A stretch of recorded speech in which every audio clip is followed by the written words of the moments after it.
አይሆንም አሰብ እንወስዳለን እያልክ ነው። አይ እኔ የምልህ ማለት ነው ቢፎር ኢትስ ቱ ሌት ብትፈልግም ባትፈልግም እነዚህ ሰዎች አርፎ የሚቀመጡ አይደለም። ገባ? አሁን ችግር እየፈጠረ ያለው አብይ ነው። እኔ ታውቃለህ፣ እኔ አብይን ስርዓት አልደግፍም፣ ግን when it comes to ጦርነት ከተቀሰቀሰ እነዚህ ሰዎች አርፈን አንቀመጥም ብሎ በኢትዮጵያ ጉዳይ ከገቡ እኔ አይ ዶንት ኬር አማራው ኦሮሞውን ይግደል፣ እርስ በርሱ ይገዳደል። ሀገር ስላለን ነው የምንገዳደለው፣ መሬት ስላለን ነው። መሬት ከሌለን የምንዋጋበት ቦታ ከሌለን ማለት ነው ያለንን መዋጊያ ቦታ ራሱ ያስፈልጋል። መዋጋት ራሱ እኛ ለመገዳደል ራሱ ማለት ነው። ሀገር ከተወረረች መጥቼ ወራቸዋለሁ ካለ ግን ሻቢያ እኔ ከአብይ ጋር ነው የምቆሙ ከሚጠላ ሰውዬ ጋር። እኔ ሀገርን አስቀድማለሁ፣ እኔ እንደ አንድ ኦሮሞ ልጅ ማለት ነው። ምክንያቱም ሁሉም ነገር አሁን ግን ሻቢያ ወራለሁ ሲል አልሰማውም ነው። እንደዛ አይደለም ይወራሉ አይደለም ማምለው። እሱ እኮ ኤጀንቶቹ ኦሬዲ እኮ ዘያሬን ኢትዮጵያ እኮ ሰዎቹ እኮ በአማራ ክልል ሰርጎ ገብተዋል። አዲስ አበባ ውስጥም ስላሉ አብይ እኮ ነው ያስገባቸው፣ ያስወጣው አብይ። እኔ አሁን ወደ አንዳንድ ነገሮች መናገር ፈልጋለሁ። ዲመንድዬ ከማስገባቴ ካልቀረ ማለት ነው። እኔ መጀመሪያ ሊጎዳ የሚችለው የትግራይ ህዝብ ነው በዚህ ጦርነት። እኔ በጣም አሳዛኝ ሁኔታ ማለት ነው። ኤድመንድ እኔ አንድ ኤርትራዊ አንድ ጥያቄ ልጠይቀው።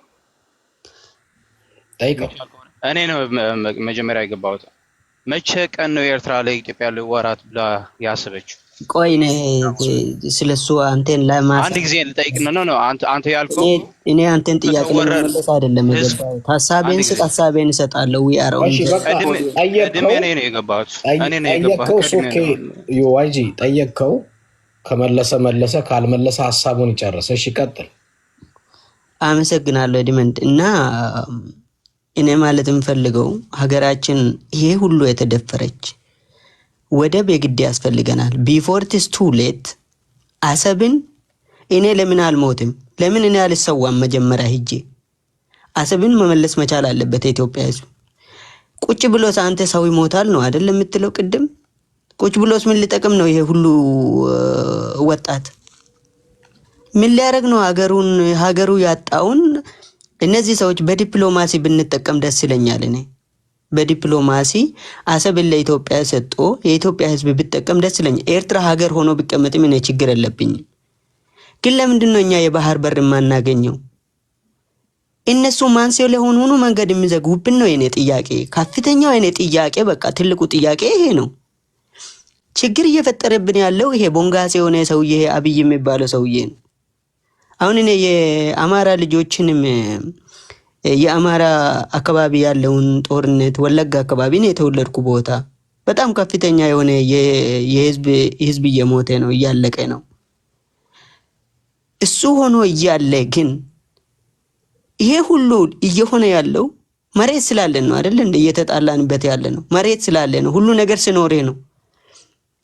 እነዚህ ሰዎች ግን ሀገራችንን ወራለን ካሉ ነው በፊት ለፊት እቆማለሁ። አንድ ሁለተኛ ወደብ ያስፈልገናል። ቢፎር ኢትስ ቱ ሌት። አሁን ጅቡቲ ማስመለስ አትችልም፣ ተረባርቦበታል። እቺ እንቅፋት የሆነች አሁን እቺ ኤርትራ ማለት ነው መንገድ ብትሰጠን ምን ችግር አለው? አሰብን ቢሰጡን ምንድነው ችግሩ? እነሱ ላይ የሚያሳድረው ጫና ኦልዘ ወይ ሀጥሮ ማለት ነው መንገዱን የያዙት መንገድ የዘጉብን። ወደብ ያስፈልገናል። አሁን ምንድነው ሚኪ ምን ስል ነው የዋለ ዛሬ ኒኩሌር እንደታጠቁ ነው ሲፈክሩ የዋሉት። ሳዳምጣቸው ነው ያልኩ። እኔ በጣም ይገርመኛል። እኛ አብይ ያስደፈረን እንጂ ማለት ነው የኢትዮጵያ ህዝብ እንደዚህ ተጣልቶ እንኳን ዝመት ቢባል ማለት ነው ነገ ፊሽካ ብትነፋለት ይሄድልሃል። እንኳን ደግሞ የሌላ ሀገር አግኝቶ የራሱ ሀገር ላይ ራሱ ዘምቷል። የራሱ ህዝብ ላይ ራሱ ህዝብ ይዘምታል። ዝም ብሎ አይለቀውም። እነሱ አሁን በቃ ኒውክሌር እንደታጠቀ ነው ዛሬ ሲያወሩ የዋሉት ማለት ነው። ሻቢያ የትም ይገለሃል፣ የትም እናርዳሃለን ምናምን። እነሱ ብቻ አራጅ፣ እነሱ ብቻ ተኳሽ፣ እነሱ ነፍሰላቸውም ሌላው ብቻ ነው ነፍስ ያለው። እነሱ ደመላቸውም ሌላው፣ እነሱ ብቻ ናቸው የምትጠቀሙት። ኢትዮጵያ አይጠቀምም። አንተ ሰው ይሞታል። አዎ እኔ ለዓላማ ከሆነ ልሙት እኔ ራሴ ማለት ነው። ይሄንን ነው ማለት የሚፈልገው። ስለዚህ we need a port እዚህ ላይ ኤድመንድ አቋም ሊኖራችሁ ይገባል። የትግራይ ህዝብ ምን ሊሆን ይገባል የሚለው ትልቅ ውይይት መሆን አለበት። የትግራይ አካል ውጊያውን ካልመራው ግን it's going to be so difficult because መልክዓ ምድሩን የጦርነት ኤክስፒሪየንስ በጣም ወሳኝ ነው እዚህ ቦታ ላይ ማለት ነው ቪክቶሪ ለማግኘት። አመሰግናለሁ ኤድመንድ። ያ ቴንክ ዩ ቢሳ። በዚህ አጋጣሚ አይ ቲንክ በትግራይ በኩል ምልህ ወደብ ለማስመለስ ብሎ የሚዋጋ ኃይል የለም፣ የሚዋጋ ህዝብ የለም። ወደብ አስመልሳለሁ ካለ አብይ የሚያምንበት እና የሚያምነውን ወታደር ይዞ መዝመት ነው። ትግራይ መሬቷንም ለውጊያ አትከፍትም፣ ወደብ ለማስመለስም የሚዋጋ ኃይል የለም በዚህ አጋጣሚ። እሺ ዋይጂ መቀጠል ይችላል። አዎ ይገርማል ማለት ይሰለቻል አንዳንድ ጊዜ። ሁሉም አንድ ናቸው አተሳስባችሁ። በቃ ትንሽ አማርኛ እንትን ነው ግን ጠይቄው ነበረ ኤርትራ መቼ ቀን ነው ለጦርነት ብላ ጠርታ የምታውቀው? ሁሉ ጊዜ በኢትዮጵያ ነው የሚመጣው። ግን በቃ ተሳስባችሁ ደግሞ እንደዚህ አንድ ናችሁ በቃ የሚለው። ግን አንድ ጥያቄ ልጠይቅ ለአንተ ማለት ነው ኤድመንድ፣ አንተስ የት ላይ ነው ማለት ነው? አንተ እንደዛ ነው የምታስበው? ወደቡን የኛ ብለን ነው የምታስበው? እሺ ኤርትራስ ህዝብ እምቢ ካለ አንሰጥም ካለስ አንተ ምንድን ነው የምትለው? ወደ ጦርነት ነው የምትገባው ወይስ ሌላ ነው የምትፈልገው? ለአንተ ለመጠየቅ ፈልጌ ነው። ኦኬ አይ ቲንክ መለስኩኝ። አማርኛ እንደሚቸግርህ እረዳለሁ፣ ግን እኔ ፐርሰናሊ ወደብ ለማስመለስ ጦርነት መግባት አለብን ብዬ አላምንም። ለአብይ አህመድ መሬቱንም ምራ ብለን ሰተነው መሬቱን መምራት ያልቻለ ባህር አትሰጠው። አብይ አህመድ ሲጀምር የብሱን መሬቱን ኢትዮጵያ የሚባለውን የብስ መሬቱን በትክክል ማስተዳደር አልቻለም። ስለዚህ እዚህ ላይ ባህር ጨምሩለት የሚል አቋም የለኝም። ስለዚህ ይሄ የሚባለው ነገር ያን ያህል እንትን አይደለም። ሶ እኔ ፐርሰናሊ ምንድነው የምታምነው? እኔ ወደብ ለማስመለስ የሚደረግ ጦርነት አላምንም፣ አልቀበልም ባጭሩ። እሺ የመጨረሻ የሚለው ማለት ነው በቃ ሊወጣልህ ነው ይሄ ሰው ማለት ነው ያወራው የነበረው መጀመሪያ ህዝብን እቀፍና መጀመሪያ ህዝብን አፍቅር፣ ከዛ በኋላ ነው ማለት ነው ህዝብን ስትሰበስብ ከዛ ነው ወደ የምትፈልገው ጦርነት ነው አይደለም ወደዛ የምትገባው ማለት ነው። ሰው ሳታቅ አንድ ጊዜ ህብረተሰብህን እየገደልክ ምናምን ያረክ ግን ብቻህን ያንተ ህዝብ ነው ኢትዮጵያ አይደለም ያለ ነው እና አማራ ትግሬ አንተ ኢትዮጵያ አይደለም ያሉ ነው። መጀመሪያ ይሄንን ፖለቲካውን አረጋጋውና ከዛ በኋላ ሰበስበው የኢትዮጵያ ህብረተሰብ ከዛ እንትን ትገባለህ ማለት ነው። እሱ እኮ ለምን ያረጋጋል ታዲያ? ለምን እናረጋጋለን? አንድ ጊዜ ልጨርስልህ ወንድሜ፣ ለምን አንድ ጊዜ ልጨርስልህ እንዳወራ ማለት ነው። እንደዛ አይነት አተሳሰብ ነው ያለው ኤርትራ። እኔ አሁን የኤርትራ ፕሬዝዳንት ይቋቋማሉ ገባ፣ ግን አንድ አተሳሰብ አለ። ህዝቤን ሳልወድ ሳላፈቅር ምንም ማድረግ አትችልም። እንደዛ ያልኩ ነው። አንተ ደግሞ መጀመሪያ እዛ ኢትዮጵያ ያለው ህብረተሰብ አፍቅረውና ሰበስበው በቃ መስማት አለብህ። እነሱ ምንድነው የሚፈልጉ ብለህ ስማቸውና ከዛ ነው ወደ ሌላ ፖለቲካ የምትገባ የምችለው ማለት ነው።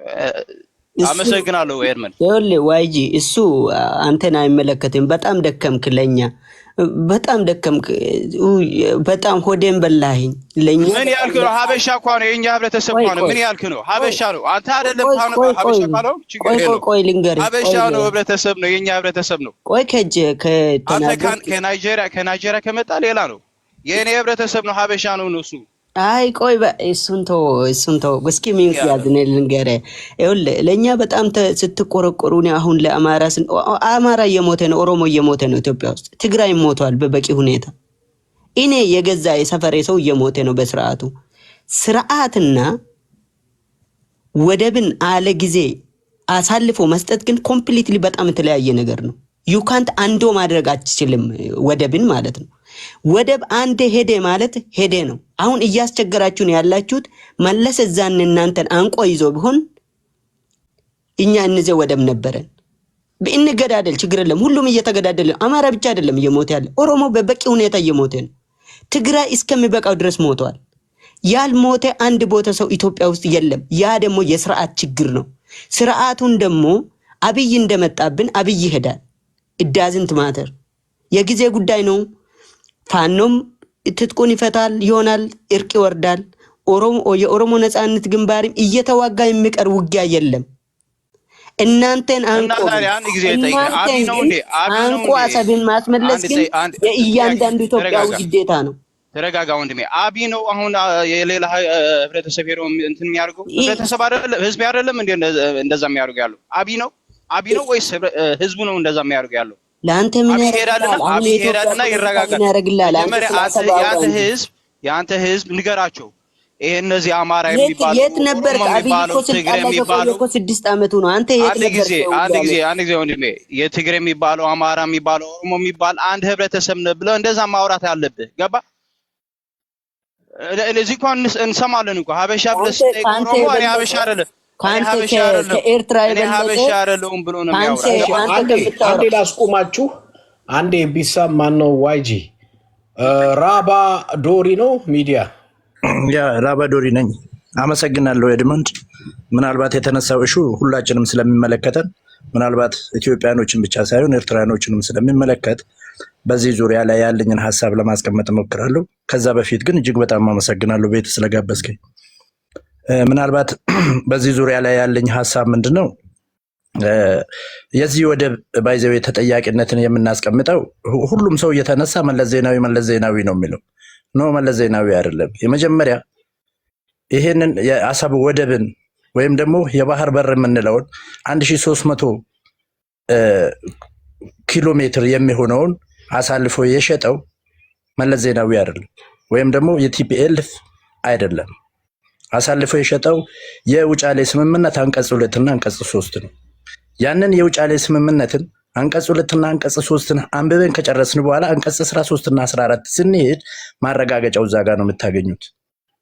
ያንን ነገር ምናልባት ይሄንን ትውልድ ደብቆ አንቀጽ 17ን ብቻ የሆነች ጫፍ ላይ ብቻ ጨረፍ አድርጎ ሲያስተምሩ ነው የቆዩት። ለምንድን ነው? ምክንያቱም ይሄንን ትውልድ እንዳይማር ይሄንን ነገር ዛሬ የተሰካብን ነቀርሳ በዛን ጊዜ የተሰካብን ነቀርሳ ይሄ ትውልድ እንዳይገነዘብ ተደርጎ ነው የተሰራው። በዛን ጊዜ ተያይዞ የመጣው ነው። ምናልባት ሜቢ አንዳንድ ሰዎች ደግሞ የሚያስቀምጡት ምንድነው በዛን ሰዓት ቢሆንም ይላሉ። ደግሞ ቢሆንም አንቀጽ 2 እና አንቀጽ 3 ውጫሌ ስምምነት ያንን ነገር ተጥሶ ቢሆንም ስምምነቱ ተሰምሯል። አንቀጽ 3 ላይ አሁን ለምሳሌ ዲማርኬሽን ተደርጓል። ያንን ዲማርኬሽን ጥሳ የመጣችው ራሷ ጣሊያን ነች። በዛ ምክንያት ነው ከ8 ዓመት በኋላ እኮ ነው አድዋ ጦርነት የተቀሰቀሰው። 8 ዓመት ሙሉ የዚች የሁለት መስመር ደብዳቤ ነበር እንደ ሲፈታ የነበረው ተጭበርብሬን ነው በጣሊያንኛ ነው የተጻፈው ምናምን የሚባለውና ሲሰክሱን የነበረው ማለት ነው አይደለም። ምክንያቱም ውጫሌ ስምምነት የነበረው 1882 ጦርነቱ የተቀሰቀሰው አድዋ ላይ ደግሞ 1888 ከየት መጥቶ ነው? የት ነው የነበሩት? ይሄን ሁሉ ዓመት 7 ዓመት የት ነው የነበሩት? ምናልባት በዛ የአድዋ ጦርነትም ባይዘው መንስኤ ሊሆን የሚችለው የአንቀጽ 2 እና 3 መጣስ ነው። ያንን አንቀጽ 2 እና 3 ደግሞ ተጥሷል ኦልሬዲ። ማን የጣሰው? ራሷ ጣሊያን ነች የጣሰችው። ስለዚህ ስምምነቱ ፉርሽ ነው ተብሎ ታውጇል። ያ ስምምነት ፉርሽ ሆኖ እስከተቀመጠ ድረስ እንደገና ያ ነገር ምናልባት ስምምነት ነው ብለን የዓለም መንግስታት ላይ ሰነዳችን ይዘን መቅረብ እንችላለን። ምክንያቱም የሻረችው ጣሊያን ራሷ ነችና አንድ ይሄን ነው ማስቀመጥ እንፈልገው። በሁለተኛ ደረጃ ምናልባት በኮንፌዴሬሽን በ1953 በፌዴሬሽን ተጠቃላለች። ከመጣች በኋላ ኢትዮጵያ ውስጥ ነው ማለት ከኢትዮጵያ ጋር እንደ አንድ አካል ሆነን ነው ስንኖር የነበረው። ስትሄድ ደግሞ ተገንጥላ ስትሄድ ባይዘበ በዩኤን ቻርተር የምንውሰድ ከተባለ የወደብ ጉዳይ ጥያቄ ውስጥ ይገባል። አንድ ሪጅን ከአንድ ሀገር ላይ ተገንጥሎ በሚሄድበት ሰዓት ወደብ ሙሉ በሙሉ ወይም ደግሞ የባህር በርን ሙሉ በሙሉ ዘግቶ መሄድ አይችልም። ይሄ ዩኤን ቻርተር ላይ ተቀምጧል። ዓለም የምተዳደርበት ሰነድ ላይ ማለት ነው። በዛን ጊዜ ምናልባት ኢትዮጵያ በጣም ረጅም ጊዜ ጦርነት ላይ ስለነበረች ህዝቡ ስለተሰላቸ እኛም ሰላም እናገኝ ብሎ ምናልባት በወቅቱ የነበሩት አመራሮች ሂድልን አይነት ማለት አያስቀምጠንም ብሎ ነው ባይዘው ኢሳያስ። ምክንያቱም ያንን ነገር ደግሞ በአይናችን እያየን ነው ዛሬ በዛን ሰዓት ምናልባት ስተት ነው ምናምን ሊሆን ይችላል ብዬ ልውሰድ ነኝ። ዛሬ እየኖርኩኝ እኮ ነው፣ ያንን ህይወት እየኖርኩኝ ነው ያለሁት። ሰው ያየሁት እኮ ዛሬ ምንድነው ኤርትራ ተገንጥላ ያገኘችው 1300 የወተር ቦርደር ይዛ ወይም ደግሞ ሲ ቦርደር ይዛ ምንድነው እየተጠቀመች ያለችው? ምንድነው ለዚህ ህዝብ ያደረገው? የኤርትራ ህዝብ እኮ ህዝባችን እኮ ነው፣ ተዋልደናል እኮ ደማችን ነው። ነገር ግን እያልን ያለ ነው ስርዓቱን ነው እየተቃወምን ያለ ነው። ይሄ ሰውዬ ምንድነው ያደረገው? 30 ዓመት 1300 ኪሎ ሜትርን ይዞ ማለት ነው። ምንድነው የሰራበት? ለህዝቡስ ምንድነው ያደረገው? ወጣቱስ ምን አይነት ህይወት ነው እየኖረ ያለው ዛሬ ኤርትራ ውስጥ? ይሄንን ነው ማየት ያለብን መጀመሪያ።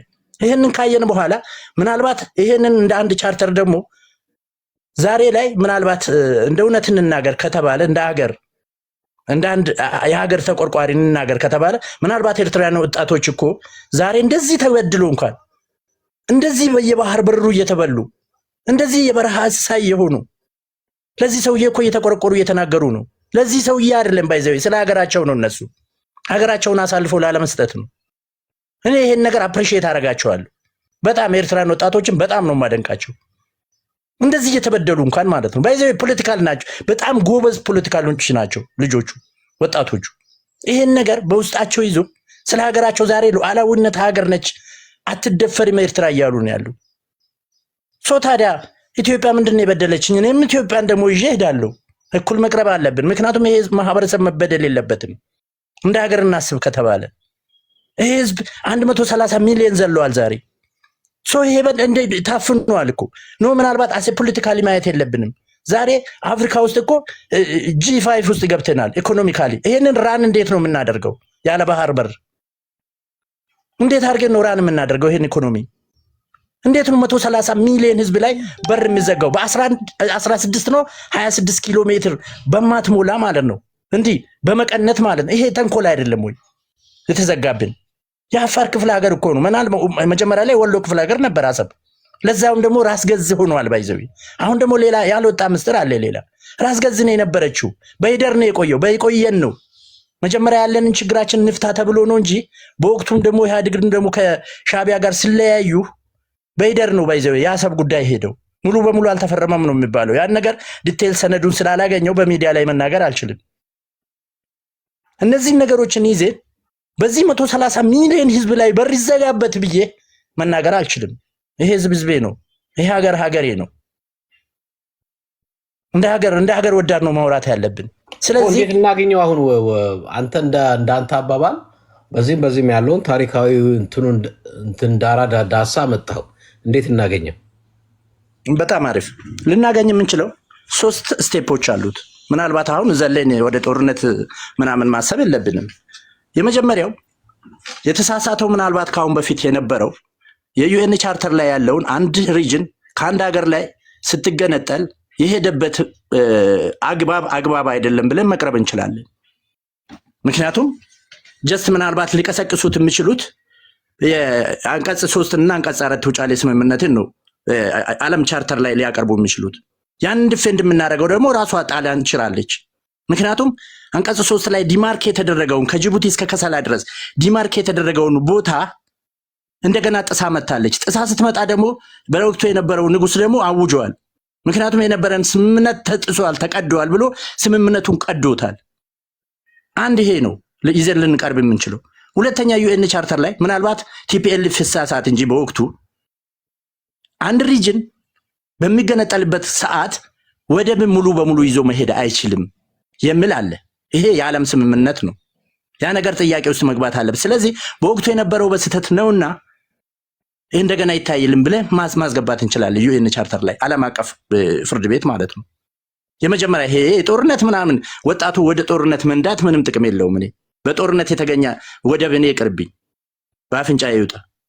ስንቱን ወጣት አስገድዬ በስንቱ ወጣት ደም ላይ ተረማምጄ እኔ ወደብን ባገኝ ባላገኝ እሱ ጉዳይ አይደለም። እኔ የወጣቶቹ እድሜ ቢተርፍልኝ ይሻለኛል፣ እሱም ባተርፍ ይሻለኛል። ስለዚህ እነዚህ ነገሮችን ቀርበን በስምምነት መነጋገር እንችላለን። አፍተር ዛት ደግሞ ይሄ አሁን የኔ ነው ብለን ስናስብ ነው ይሄንን ይዘን የምንደደው። ይሄ ይገባኛል የኔ ነው ብለን ነው እናንተ አይደለም ተብሎ በዓለም ፍርድ ቤት ላይ ቢወሰንብን እንኳን ሁለተኛ ስቴፕ ደግሞ አለን። ምንድነው ሁለተኛ ስቴፕ? ዲፕሎማሲ መስራት አለብን። ይሄ ዲፕሎማሲ ምንድነው? ሰጥቶ መቀበል። ይሄ ሁለተኛ ስቴፕ ነው። ምናልባት ዛሬ የኤርትራ ህዝባችን ናቸውና ምናልባት የጎደላቸው ነገሮች አሉ፣ ከኛ የሚፈልጉት አሉ። ከኛ የሚፈልጉትን ነገር ሰጥተናቸው እነሱ ወደብ እንዲሰጡን በሌላ መንገድ መሞከር እንችላለን። ከዛ ያለፈ ግን እኔ ጦርነት ደጋፊ አይደለሁም። ይሄ ነው ምናልባት እድመንድ። አመሰግናለሁ። ኦኬ ፒስፉሊ ነው እንጂ በጦርነት ማስመለስ የሚለውን አትጋራም አንተ። እኔ አሁን መጨረሻ ላይ ምናልባት ወደዛ የምንሄድ ከሆነ አሁን እየተደረገ ያለው እንቅስቃሴ ምን ይመስላል የሚለው ደግሞ መነሳት አለበት። ወደዛ ከወሰድከኝ እየተደረገ ያለው እንቅስቃሴ በኢትዮጵያ በኩልስ ምን ይመስላል? ኤርትራ በኩል ምን ይመስላል? ኤርትራ በኩል ምናልባት አሁን በዚህ ከሁለት ቀን በፊት አንድ አዋጅ ወጥቷል። ከ60 ዓመት በታች ከኤርትራ ድንበር መውጣት አትችሉም፣ ሁላችሁም ወደ ሳዋ ግቡ፣ ስልጠና ውሰዱ ተብሎ አዋጅ ታውጇል። ይሄ በመንግስት ሚዲያ ነው። እንግዲህ አንድ ሚዲያ ነው ያለው ኤርትራ ላይ፣ በዛች ሚዲያ ብቅ ብሎ አውጇል። ያ ነገር የታወጀው ለማን ነው ብለን ስንቃኝ የአካባቢ ሀገራት ጋር ሰላም ነው። ኤርትራ በአሁኑ ሰዓት ያለው ቅራኔ ከኢትዮጵያ ጋር ብቻ ነው። ስለዚህ ጦርነት አላወጀም ወይም ደግሞ የጦርነት እንቅስቃሴዎች የሉም ማለት አልችልም። አለ። ምናልባት የኢትዮጵያ ጠቅላይ ሚኒስቴርም ትናንትና የት ነው የዋለው? ሁላችንም አይተናል። ሞቃዲሾ ነው የነበረው። ያንን ነገር ሰላም ፍለጋ ደግሞ ለምንድን ነው ትንሽ ቅራኔ ከነበራቸው ሀገራት ጋር ይህንን ነገር እያደረገ ያለው? ምናልባት የጦርነት እንቅስቃሴዎች የሉም ማለት አልችልም፣ አሉ። ከታወጀብን ምናልባት ኤርትራ ወሮ ከመጣ ኢትዮጵያ እንድትወራ አልፈልግም። ኤርትራ ኢትዮጵያ ወራ ከመጣ እኔም ድንበር ላይ ጠብቃቸዋለሁ። ምክንያቱም የሀገር ጉዳይ ነው። አንድም እኮ የኤርትራ ኢትዮጵያን ከመውረር ጋር አንዳች ነገር ብቆም ተናግረው ማያውቁም። እንዳልከው የወታደራዊ ስልጠና በሀገራቸው የፈለገው ነው የማወጅ ማለት መብት አላቸው። ያ ከጦርነት ጋር የሚገናኝ አይደለም፣ ከሀገሪቱ ሕግ ጋር የሚገናኝ ነው። ግን እኔ ጦርነቱን በጣም እየተራገበ ያለው በኢትዮጵያ ሳይድ እንጂ እኔ በኤርትራ ሳይድ ጦርነት እየተራገበ እንዳለ አላይም። እውነት ለመናገር እምልህ ኢቨን ለአልጀዚራም እኮ ደብዳቤውን የጻፉት ዶክተር ሙላቱ ተሾመ ናቸው መጀመሪያ። እና እስካሁንም የሚደለቀው በኢትዮጵያ በኩል ነው እንጂ እንዲያውም በእነሱ በኩል ምንም አልሰማም። ለዶክተር ሙላቱ ተሾመ ምላሽ ሰጥቷል የኮሚኒኬሽን ሚኒስተሩ እና የማህበራዊ ጉዳይ ዘርፍ ኃላፊው አቶ የማነ ገብረ መስቀል። ከዛ ውጭ ግን በኤርትራ በኩል ስለ ጦርነት የተወራ ነገር ሰምቼ አላቅም። በጦርነት በኩል እንወራለን ምንም ነገር ሰምቼ አላቅም። እና አንዳንድ ጊዜ እኛ ራሳችን እየፈጠርን በጣም እያራገብን ነው ስላለ እነሱም ፓኒክ እያደረግናቸው ነው። በጣም ፓኒክ እየሆኑ ነው። እና ፓኒክ ደግሞ ከሆኑ እሱ ብቻ አይደለም። እውነት ለመናገር ዋናው የጦርነት ቀስቃሽ በዚህ ሰዓት የኢትዮጵያው መንግስት ነው። ይህንን በተጨባጭ አስቀምጥልኝ ካልከኝ ብርጌድ ንሓመዱን አዲስ አበባ እየጠራ ብርጌድ ንሓመዱ አይ ቲንክ ምክትሉ ይመስለኛል አቶ ኪሮስ ምናምን ለዋልታ ነው በሰጡት ኢንተርቪው የትጥቅ ትግል ነው የሚያዋጣን ሲሉ ሰምቻለሁ። ኦፊሻሊ የኢትዮጵያ መንግስት በግልጽ ብርጌድ ንሓመዱን አዳራሽ ሰጥተህ የትጥቅ ትግል እንዲያረጉ እየጋበዝክ እያወራ የኤርትራን መንግስት ነገረኛ ማድረግ የኤርትራን መንግስትን ያልቀበለውም ትግራይ ላይ ባረገው በሰራው ወንጀል መጠቅ ያለበት ስርዓት ነው። ግን አንዳንድ ጊዜ ሀቅን ደግሞ ማውራት አለብን። ያላለውን አለ ያልሰራውን ሰራ ልል አልችልም። እና በኢትዮጵያ መንግስት ነው ጦርነት እየተራገበ ያለው እንጂ በኤርትራ በኩል ምንም የጦርነት መራገብ አላይም። ሀቁ እሱ ነው። እና ፓኒክ እያደረግናቸው ነው የኤርትራን መንግስት ሄዶም እዛ አፋሮቹን የኢትዮጵያ አፋሮችን ይሄ የሱልጣኒት በአመት አንድ ጊዜ የሚያደርጉትን ስብስብ አብይ አህመድ ሄዶ ምን እንደሚያወራ ይገባኛል። መርዝ ነው የሚረጨው የጦርነት ግን በዚህ ጉዳይ አይ ቲንክ ኤርትራን መክሰስ ሳይሆን መክሰስ ካለብን በትክክል ኢትዮጵያን ነው መክሰስ ያለብን። የጦርነት አታሞ ያለው በኢትዮጵያ ሳይድ ነው። በኤርትራ በኩል ሲፈሩ ኦፍኮርስ ከ60 ዓመት በላይ በታች ሳዋ ግቡ ተዘጋጁ ምናምን ቢል አይፈረድበትም። ምክንያቱም ሁሉም አሁን እንደ ኢቢሳ ወደባችንን አምጡ እያለ ነው፣ በኃይል እንወስድባቸዋለን እያለ ነው። ግን እኔ አብይ አህመድ የብሱንም በትክክል ማስተዳደር አልቻለም፣ እንኳን ባህር ሰተነው ነው የምለው እኔ። ይሄን ያቋም ነው። እሺ ኤሪ 525 መቀጠል ይችላል። ወይ ኤድሞንድ በጣም እኔ የማመሰግን ኤድሞንድ፣ በዚህ አጋጣሚ ፍትሐዊ ሰው ነህ እና አንዳንድ ጊዜ ለጥሩ ሰው ወይም ደግሞ እንዳንተ ለመሰሉ ሰዎች ግልጹ መናገር ጥሩ ነው እና በጣም ቀጥልበት። ኦኬ፣ ለሰጠኝ እድል በጣም አመሰግናለሁ። ምን ለማለት ነው መሰለህ፣ ሁልጊዜ የጦርነት ዜማ ማዜም እንጃ፣ ጦርነትን ለማያውቅ ሰው ምናልባት ጦርነት ልክ ፊልም ላይ እንደሚታየው እንደ ሆሊውድ ሊሆንባቸው ይችላል። እነዚህ እዚህ የማያቸው እነ ራባና እነ ኤቢሳ ወይም ደግሞ ምናልባት በዚያ ያሉ ባለጊዜዎች የኢትዮጵያ ባለጊዜዎች ኦሮሞዎች ናቸው እና አሁን የሚነፉት እምቢልታ የጦርነት እምቢልታ ነው። እምቢልታ ማንም ሰው ምናልባት ይመስል ይሆናል እንደዚህ አሁን እዚህ ሚዲያ ላይ ሆነ ስለ ጦርነት ስታዜም፣ አንተ እርግጠኛ ነኝ አንተ እዛ ጦርነት ላይ ተሳተፈ የሚሳተፈው ምስኪን የድሃው ህዝብ ነው የሚሳተፈው። እንደገና ደግሞ ስለ ጦርነት ምናልባት የትግራይ ህዝብና የአማራ ህዝብ እንኳን ቢናገር ያምርበታል። ምክንያቱም እነሱ በደንብ ጦርነት በደንብ ያውቁታል። እንጃ እኔ የኦሮሞች በዚህ በ7 ዓመት ውስጥ ከዛ በፊት የት ነበራችሁ? እንጃ ምናልባት ማደጋስካር ነበራችሁ፣ እዚህ መታችሁ አሁን ስትበጠበጡን ትንሽ ይከብዳል፣ በጣም ይከብዳል እና በዚህ ጊዜ ውስጥ ናቸው። የት ነበራችሁ ድሮ? ከዚህ በፊት ከ10 ዓመት በፊት ከ7 ዓመት በፊት የት ነበራችሁ? አሁን እዚህ ላይ መታችሁ ኦሮሞ ጨዋታ የምትጫወቱት እና ምን ለማለት ነው? ለሁላችሁም በተለይ ለኦሮሞች አሁን እናንተ ናችሁ በጣም ጦርነትን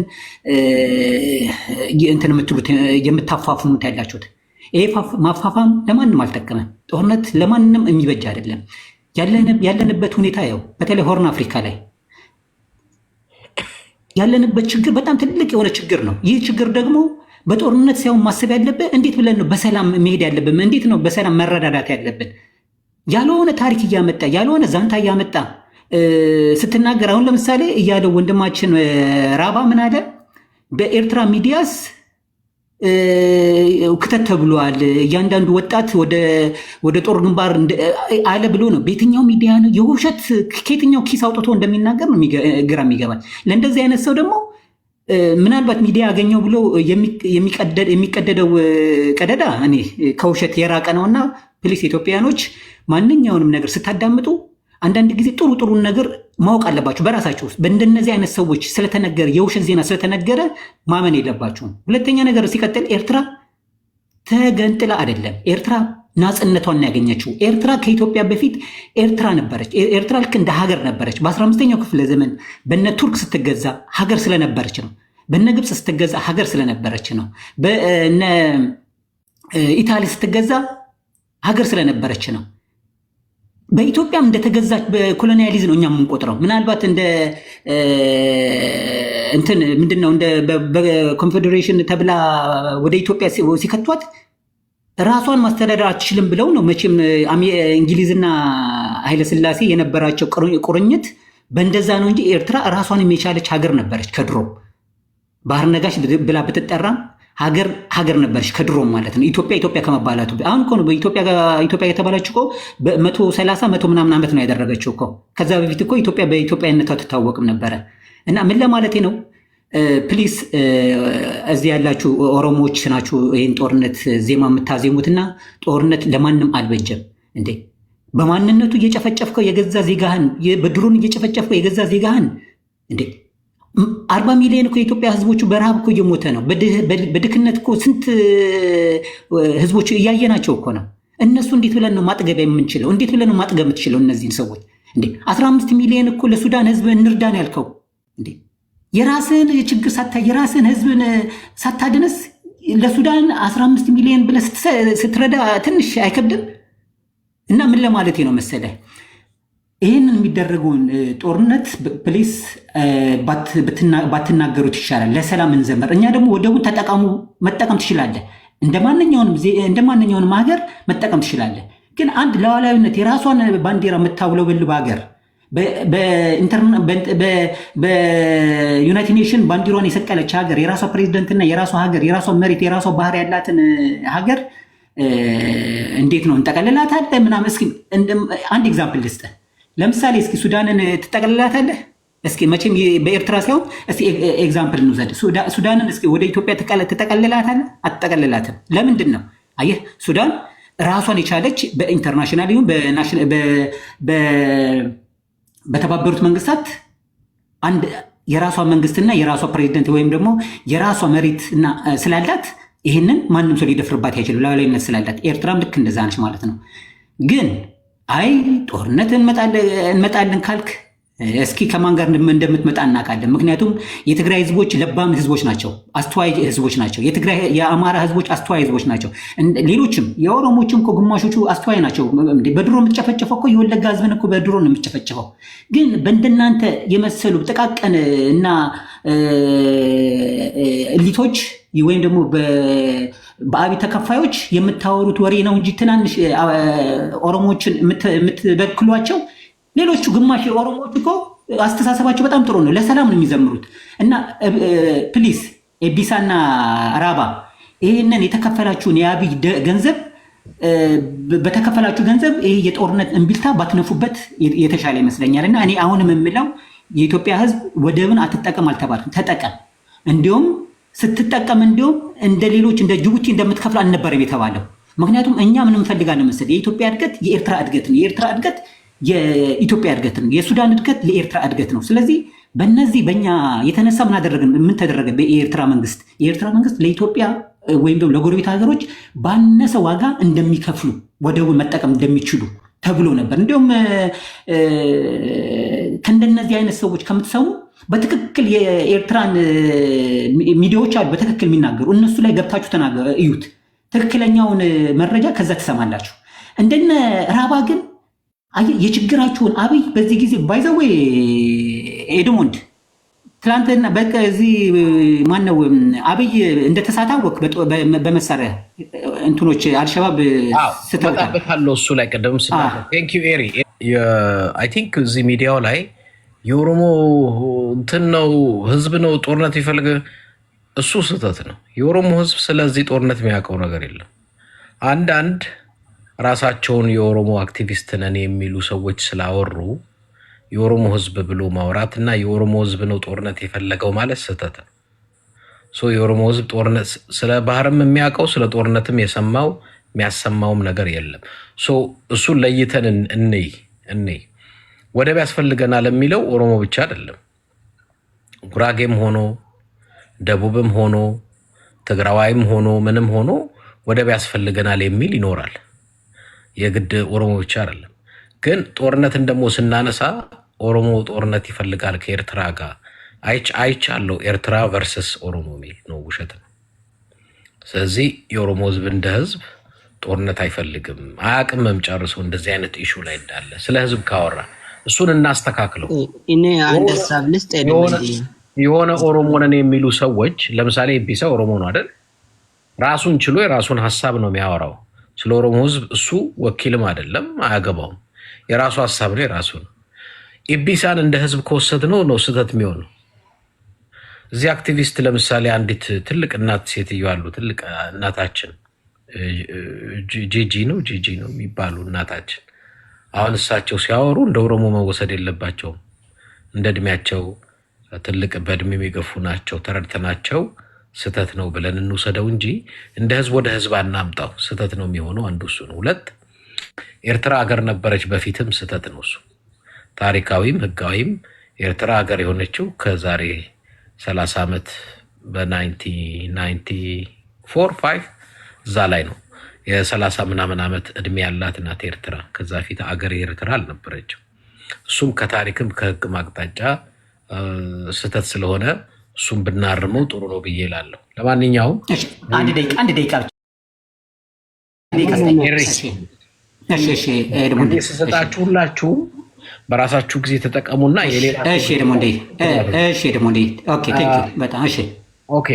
ፒስ ፎር ኦል። ሌሎቻችሁ እስቲ ታብታባውን ታብታብ ኮፒ ሊንክ ሁላችሁም እንደ ሀሳብ መብታ ኢትዮጵያውያን፣ የትግራይ ተወላጆችም የፈለጋችሁትን የመሰላችሁትን በጨዋነት ሀሳባችሁን ማራመድ መብታችሁ ነው። ለሁሉም እኩል ሰዓት እየሰጠን ሁሉም ያውራ። ስለዚህ ፒስ ፎር ኦል ያውራና ሌሎችን እናስገባለን። ሌሎቻችሁ ኮፒ ሊንክ ታብታብ ታደርጋላችሁ። እሺ ቀጥል ፒስ ፎር ኦል። እሺ እኔ በጠቅላላ የምፈልገው ሰላም ነው።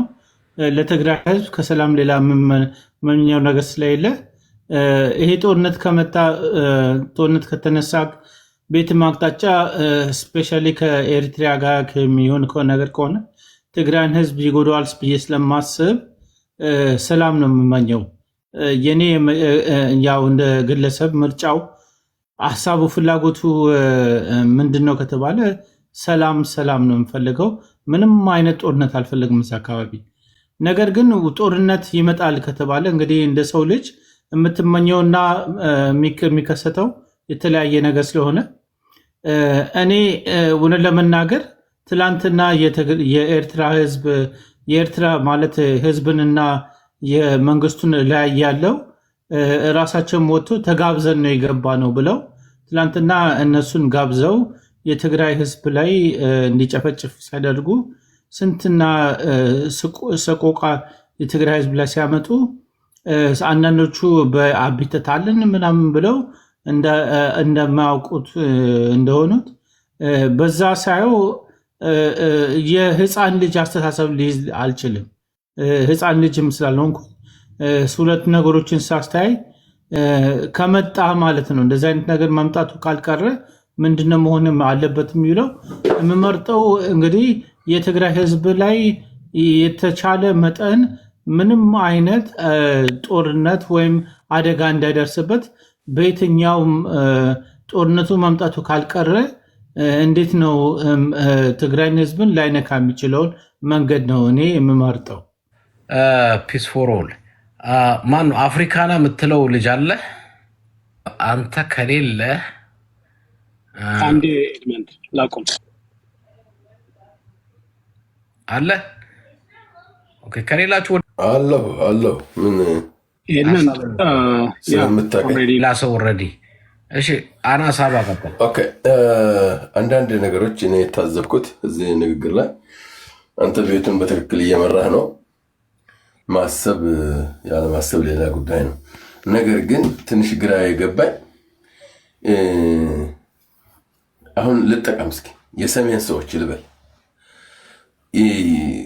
ኦሮሞን ምን አይነት ንቀት ነው የሰማሁት ማለት ነው። ምን አይነት ንቀት! ኦሮሞ ከጦርነት ተሳትፎ ማዕቅም ኦሮሞ ተዋግቶ ማዕቅም በቃ ከየት እንዲያሉ አላቅም ነው የሚባለው። ኦሮሞ እያስበ ያለው እንደ ኢትዮጵያ ነው እንጂ ጦርነት ከማንም ብሔረሰብ የሚያንስ ብሔር አይደለም። ይሄ የታወቀ ነው። ይሄ ኦሮሞ የሚባል ማለት ነው። በጣሊያንም በቱርክም በዜላ በኢጅፕት 8 ጊዜ ጦርነት የተዋጉት ሰሜኖች ረድተውት ሳይሆን ታሪክ ላይ ብታነቡት ኦሮሞ ነው። ኢጅፕቶችን 8 ጊዜ ጦርነት በምስራቅ ያሸነፈው ማለት ነው። ማንም አልተጨመረበት፣ አፋርም አልተጨመረበት። ይሄ የተረሳ ነገር ነው ይመስለኛል። ኦሮሞ ህዝብ ከማንኛውም ብሔረሰብ የሚያንስ አይደለም። መፈራት አለበት፣ መፈራትም አለበት። አንዳንድ ነገር ኦሮሞ ጉራ አበዛም፣ ሽለላ አበዛም። ግን በኤርትራና በኢትዮጵያ ጦርነትም ጊዜ 80% ማለት ይችላለሁ ኦሮሞ ነው ብናቅም። ግን ጦርነት አቅም ሲባል ትንሽ ያሳፍራል እንደ ኢትዮጵያዊ ብናስብ ማለት ነው። ከዛ ውጪ መከፋፈል ይሆናል ያለው በፊት የተናገረው እለቱን ነው። እንደዚህ ከሆነ መከፋፈል ይመጣል። ምክንያቱም ኦሮሞ ስልጣን ላይ ሲወጣ አገር ገዝቶ አቅም አንተ ስትጠቀም ጥቅም አሰብን ጨምረልነት ይህንን አገር መግዛት አልቻለም ተባለ። ገባ የ27 እና የ32 ዓመት እኔ ስፔሲፊክ ለማድረግ ኦሮሞ አላልኩም። አብይ አህመድ ኦሮሞ አብይ አልክ። አብይ ማለት አብይ አህመድ አሁን አብይ ይችላል። ለምን አይችልም? አብይ እኮ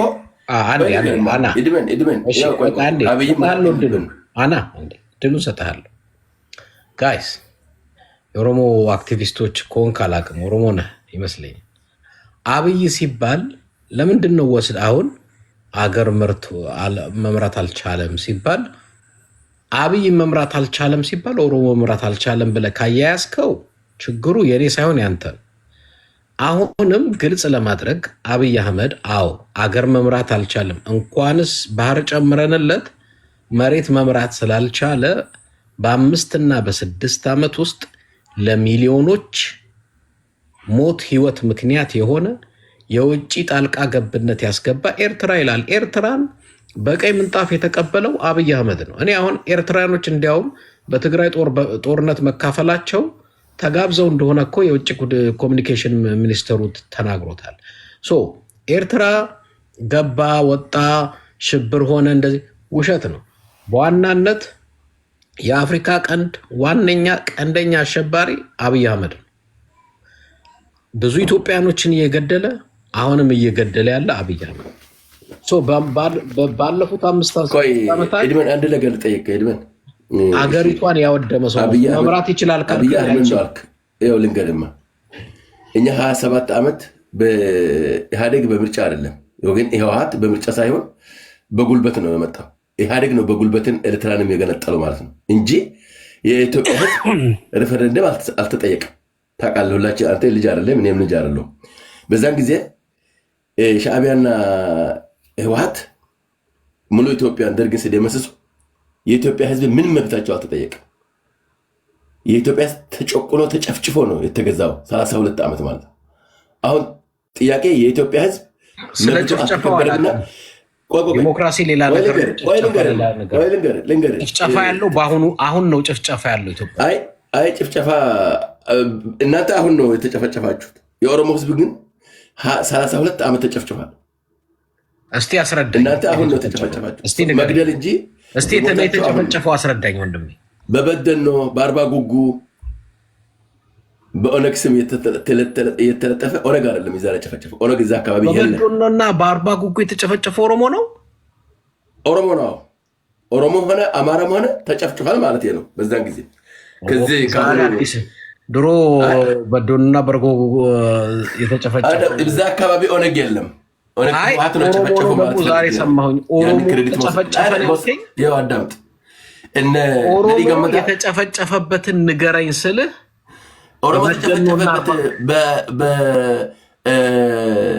በአምቦና በኢሬቻ ላይ የተጨፈጨፈ ኦሮሞ አንተ ምንም አይመስልህም? በኢሬቻ ላይ በሄሊኮፕተር በመርዝ ተጭኖ ያሁላ ውሃ የገባው አንተ ምንም አይሰማህ? በሄሊኮፕተር ተጨፈጨፈ ኢሬቻ ላይ።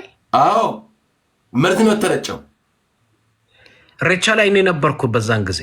አዎ እኔም ነበርኩ። አንተ ከነበር እኔ መርዝ ተረጭቶብኛል። አይነላ ወደ ቶፒኩ እየሄደ ኤድመንድ የልጁ በጣም ከመስመር እየወጣ ነው። እኛ ዊአር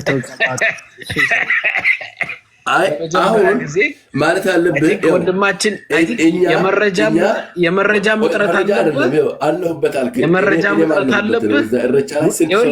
ወንድማችን የመረጃ እጥረት ብቻ ወንድሜ አንዴ የመረጃ እጥረት ብቻ ሳይሆን ያለብህ ኢቭን ለመዋሸት እንኳን በትክክል ነገሮችን እየተናገርክ አይደለም። በሬቻ ላይ ስትገደል ነው ያወቀው ሰው እንደሚሞት ማለት ነው። በሬቻ ላይ 32 ዓመት ስንገደል ከርመናል ወንድማችን። በሬቻ ላይ ስለነበረ ሁኔታ ከዚህ በፊት ብዙ ተናግሬበታለሁ። እዛው ቦታው ላይ ነበርኩ። ምን እንደተፈጠረ እንደው በአጭሩ ሬቻ ላይ የተፈጠረው ነገር በነበረው ሬቻ ኦፍኮርስ እምልህ የዋቄ ፈታ ክብረ በዓል ነው። እናንተ እንደምትሉት ያው ጨለማው አልፎ ቀኑ መጣ። ለማንኛውም ከበዓሉ ጋር ተያይዞ የፖለቲካ እንቅስቃሴ የሚያራምዱ ወጣቶች ነበሩ። አንድ ወጣት ወጥቶ ዳውን ወያኔ ይል ነበርኩ እዛ። ከዛ በኋላ የኦሮሚያ ልዩ ኃይል እዛ ነበሩ። ከዛ በኋላ አባገዳዎቹን ማይኩን የነጠቀው ልጅ መነሳ። የኦሮሚያ ልዩ ኃይል ፖሊሶች ነገሩን ለመቆጣጠር ሳይችሉ ሲቀሩ የጭስ ጋዝ ተኮሱ፣ ጭስ። ከዛ በኋላ በዛ ምክንያት ማየት ያልቻለው አንዳንዱ ወደ ገደል ገባ። የተለያየ ነገር ደረሰ። በአጭሩ ታሪኩ ይሄ ነው። ከጭፍጨፋ ጋር አንዴ ለአንተ ብቻ ሳይሆን ለሌሎቹም ለመድረስ ከጭፍጨፋ ጋር በደኖ አርባ ጉጉ ምናምን ደግሞ ተጨፈጨፉ የሚባሉት የአማራ ሰዎች ናቸው፣ ኦሮሞም አይደሉም። ዛሬ ደግሞ ኦሮሞ የሚል ስለዚህ የመረጃም እጥረት አለብህ። ለመዋሸትም ግራውንድ የሌለው ነገር ነው የምታወራው። ስለዚህ አልተገደለም በማለት ነው። በአብይ አህመድ ጊዜ ተሰጎላልና በ32 ዓመት ጦርነት ነበረ። በአብይ አህመድ ጊዜ ወለጋ ጦርነት አለ። ትግራይ ጋር የ2 ዓመት ጦርነት ነበር። አሁንም አማራ ክልል ጦርነት በአብይ አህመድ ጊዜ ያለው ጦርነት ነው፣ ጭፍጨፋ ነው። በህወሓት ጊዜ ጦርነት አልነበረ ልትል ነው? ከማን ጋር ነው የነበረው? ከኦነግ ጋር አልነበረ? ከኦሮሞ ህዝብ ጋር ጦርነት አልነበረ? አልነበረም። ሰላም ነበር አይደል? በኢህአዴግ ጊዜ የነበረው አንድ ጦርነት የባድሜ የኤርትራ ጦርነት ነው፣ ሌላ የለም እንጂ ከዛ ሰላም ነበር አገሩ። ከዛ ውጪ ምንም ጦርነት የለም ኢትዮጵያ ውስጥ የእርስ በርስ ጦርነት አለ። አሁንስ በአብይ አህመድ ምንም ጦርነት የለም። በአብይ አህመድ ካልክ ምንም ጦርነት የለም። ባይ ይህንን ሰውዬ ከዚህ ያስወጣልና ሌላ ሰው ተራስት ጦርነት የለም ይላል። አንተ እንዴት ነው ፈለግከው? እኔ ኦሮሞ ወክዬ ነው እየተናገርኩ ያለሁት። አንተ ደግሞ ምንድነው ኦሮሞ ለምትለው እኛ አንተ ኦሮሞ አይደለም። አንተ ማን ወከለ ኦሮሞ? የወለጋ አማራ ትሆናለህ አንተ ኦሮሞ አድርጎ ማን የኦሮሞ ተወካይ አደረገ? አንተ ማን ተወካይ ነኝ? እኔ የኦሮሞ ተወካይ ነኝ።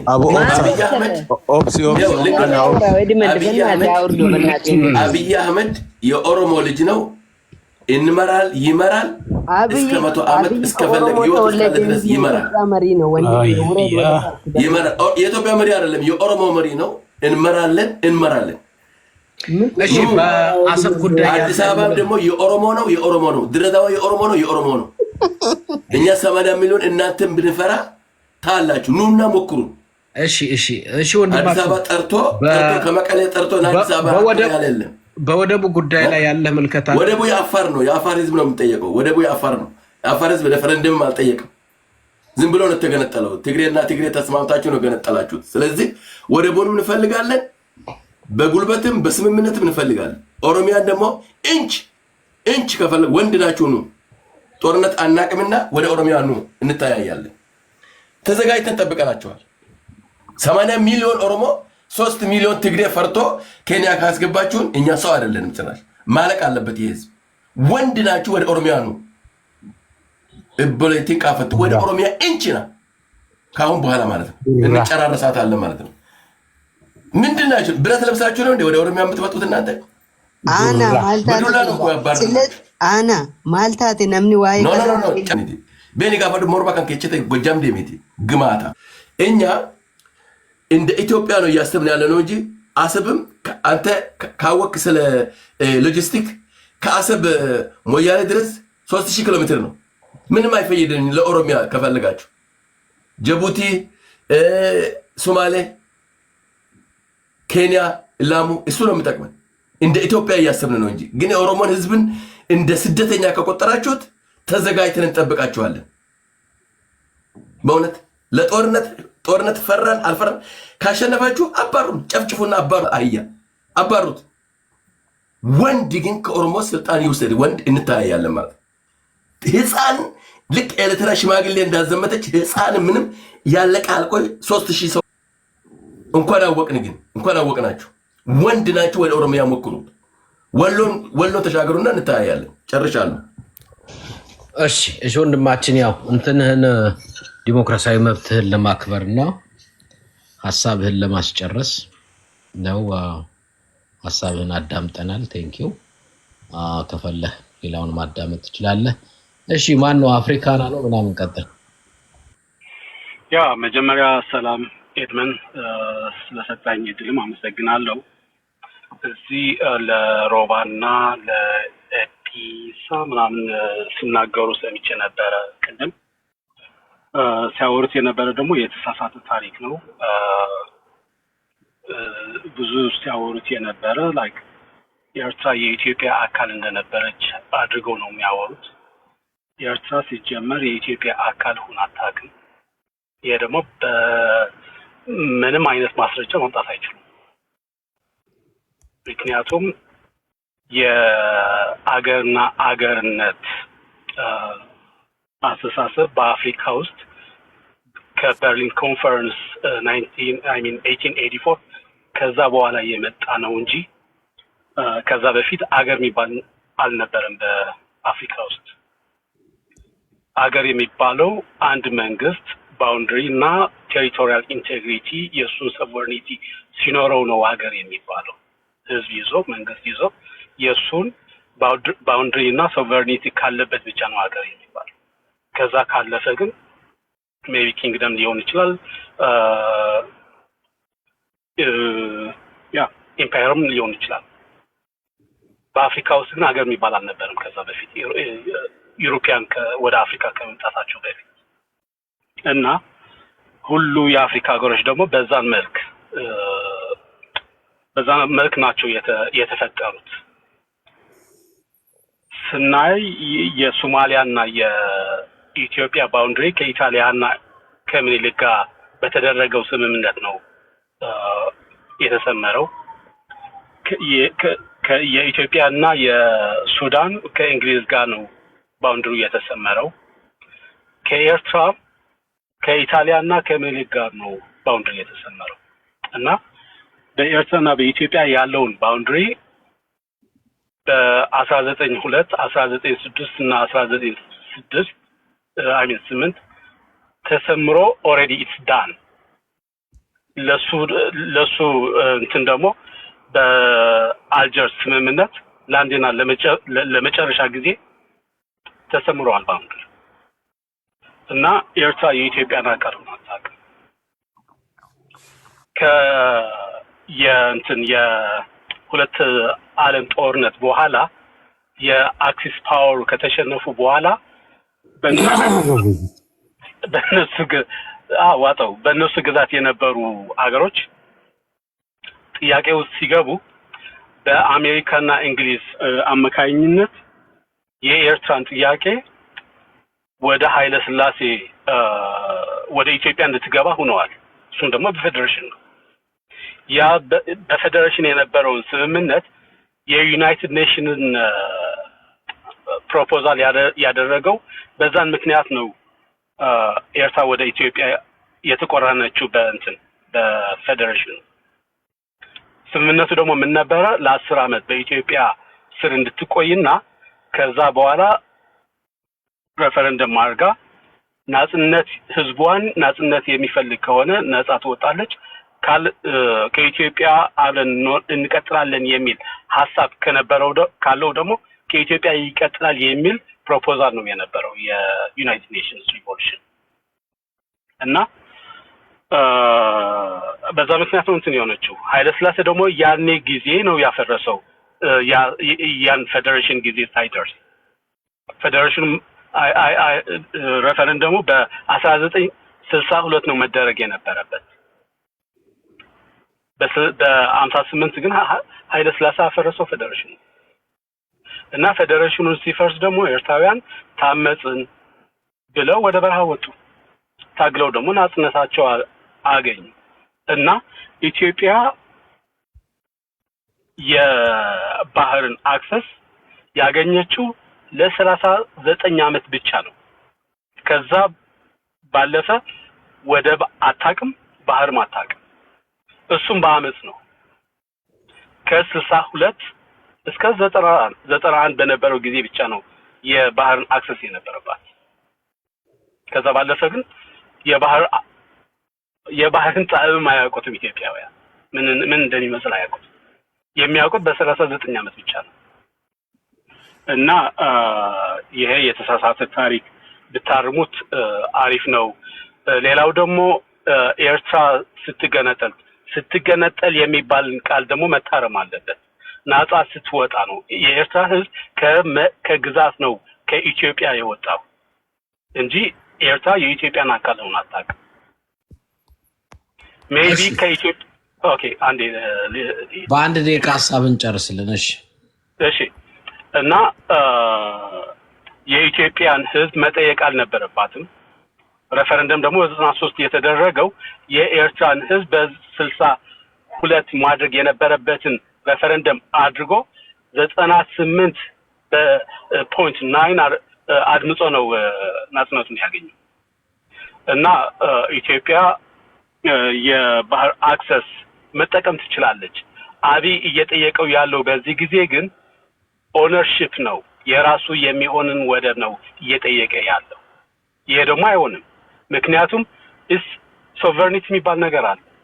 ማንኛውም ሀገር የራሷን ሶቨርኒቲ አክብራ መሄድ አለባት።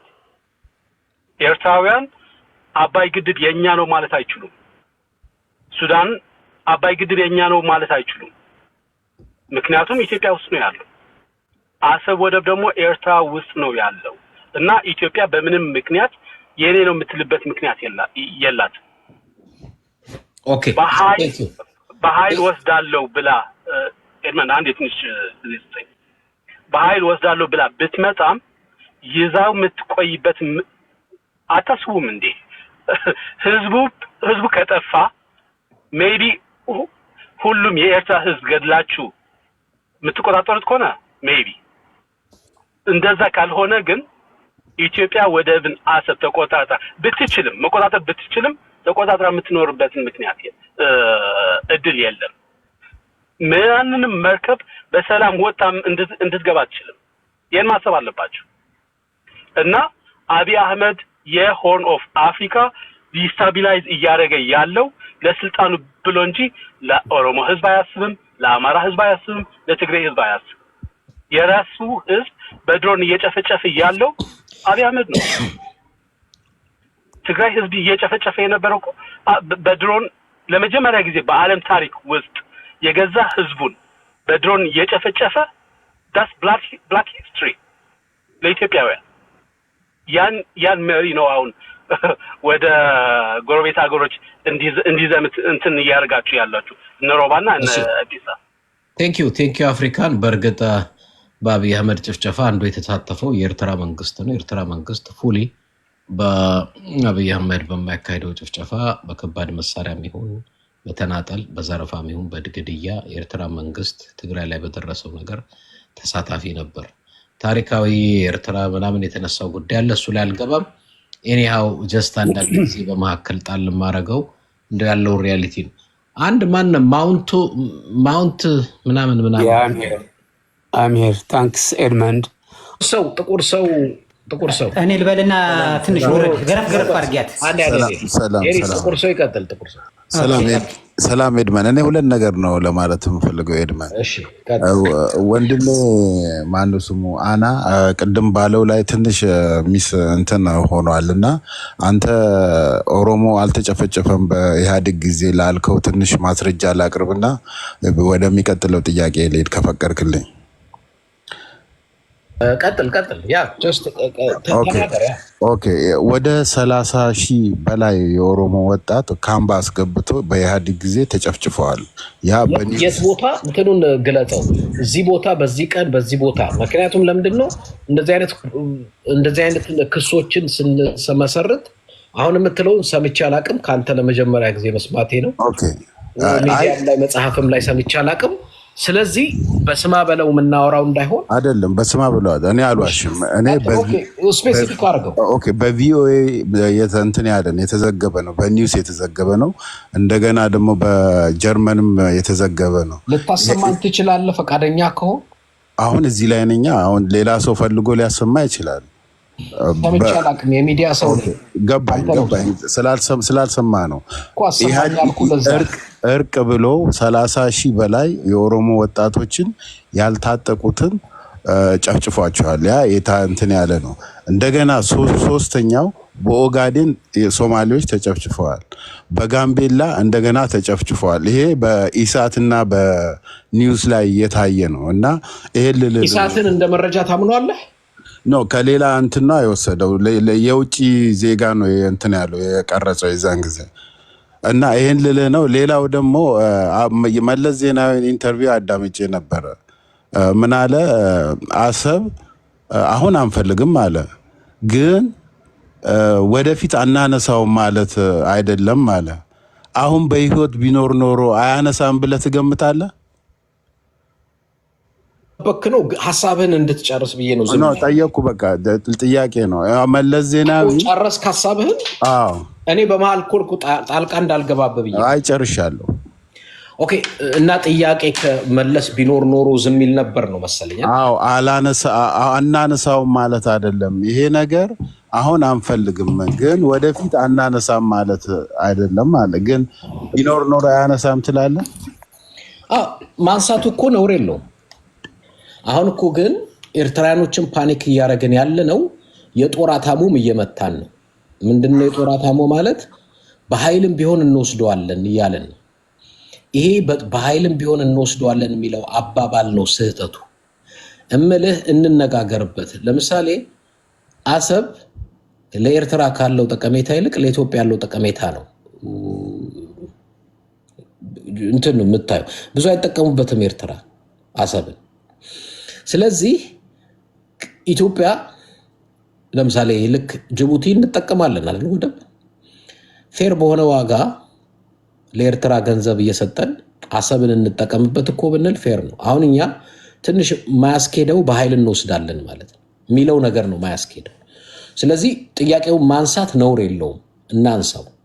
ግን አትሊስት ኤርትራ ከኤርትራ መንግስትም ይሁን ህዝብ ጋር ስናወራ አፕሮቻችን ኃይል የሚለው ይቅርዳ በተወሰነ ገንዘብ እንጠቃቀም፣ እናንተም ተጠቀሙ በገንዘብ እኛም ደግሞ ወደብ እንጠቀም ብሎ ይሄ በቃ ዊን ዊን የሆነ ሲቹዌሽን መፍጠር ነው እንጂ ኃይል የሚባል ነገር ባይገባበት ጥሩ ነው። አሁን ግን እየተደለቀ ያለው ትንሽ ኤርትራኖችን ፓኒክ ያደረገ ነው። ስህተቱም ከኛ መንግስት ከኢትዮጵያው ሳይድ ያለው መንግስት ነው ነው ምለው። በእነሱ በኩል አይደለም የጦርነት አታሞ እየተመታ ያለው በኢትዮጵያ ሳይድ ነው እና ትክክል አይደለም ማለት አለብን። ትክክለኛ ያልሆነ ነገር ከሆነ